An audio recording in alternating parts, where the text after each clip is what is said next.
আপনারা নেতৃত্ব দিতে চান, আপনাদেরকে জনগণের মধ্যে যেতে হবে এবং সেখানে তাদের মধ্যে থেকে কাজের মাধ্যমে রাজনীতি করে অর্থনৈতিক সংকটকালের নেতৃত্ব বলতে বাংলাদেশের ইতিহাসে যার নাম সবার আগে উচ্চারিত হয় তিনি শহীদ রাষ্ট্রপতি জিয়াউর রহমান। বাংলাদেশের মানুষ যখনই গভীর অনিশ্চয়তা ও দিশাহীনতায় পড়েছে তখনই সামনে এসে দৃঢ় কণ্ঠে দিক নির্দেশনা দিয়েছেন তিনি। মুক্তিযুদ্ধের শুরুতে দেশ যখন সম্পূর্ণ অস্থির, ঠিক সে সময় কালুরঘাট বেতার কেন্দ্র থেকে ভেসে আসে এক ঐতিহাসিক ঘোষণা।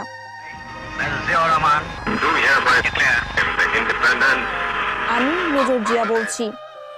তার এই ঐতিহাসিক স্বাধীনতার ঘোষণা কেবল একটি বার্তা নয়, বরং তা ছিল স্তব্ধ হয়ে যাওয়া জাতির পুনর্জাগরণ। রণাঙ্গনের সম্মুখ সমরে সেক্টর কমান্ডার ও জেট ফোর্সের প্রধান হিসেবে তার নেতৃত্ব আজও মুক্তিযোদ্ধাদের কাছে অবিস্মরণীয় প্রেরণা।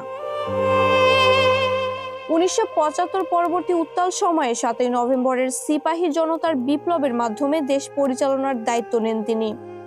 1978 সালে বাংলাদেশ জাতীয়তাবাদী দল বিএনপি প্রতিষ্ঠার মাধ্যমে প্রত্যাবর্তন করেন বাংলাদেশী জাতীয়তাবাদ, যেখানে ধর্ম বর্ণ নির্বিশেষে সবাই একজন বাংলাদেশী।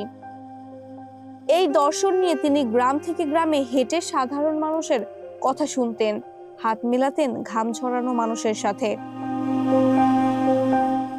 জিয়াউর রহমান শুধু স্বপ্ন দেখতেন না, বাস্তবায়নও করতেন। ভঙ্গুর অর্থনীতি পুনর্গঠনের মূল চালিকা শক্তি ছিল তার 19 দফা কর্মসূচি। তার হাত ধরেই 1980 সালে দেশে তৈরি পোশাক শিল্পের বিপ্লব শুরু হয়। খাল খনন কর্মসূচির মাধ্যমে তিনি সবুজ বিপ্লবের সূচনা করেন এবং অনাবাদি জমিকে ফসলে ভরিয়ে তোলার ডাক দেন।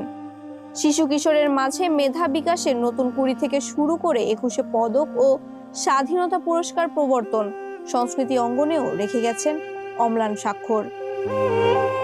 বৈদেশিক নীতিতে জিয়াউর রহমান ছিলেন অপ্রতিদ্বন্দ্বী। তিনি প্রথম বাংলাদেশী রাষ্ট্রপতি যাকে যুক্তরাষ্ট্রের হোয়াইট হাউসে লাল গালিচার সংবর্ধনা দেয়া হয়। জাতিসংঘের নিরাপত্তা পরিষদের সদস্যপদ, স্টার প্রতিষ্ঠার উদ্যোগ সবই তার দূরদর্শী নেতৃত্বের ফল। জাতিসংঘ সাধারণ পরিষদের এই একাদশ বিশেষ অধিবেশন বাংলাদেশের দৃষ্টিতে যে কতটা গুরুত্বপূর্ণ, আজ এখানে আমার উপস্থিতি তারই সাক্ষ্য দিচ্ছে।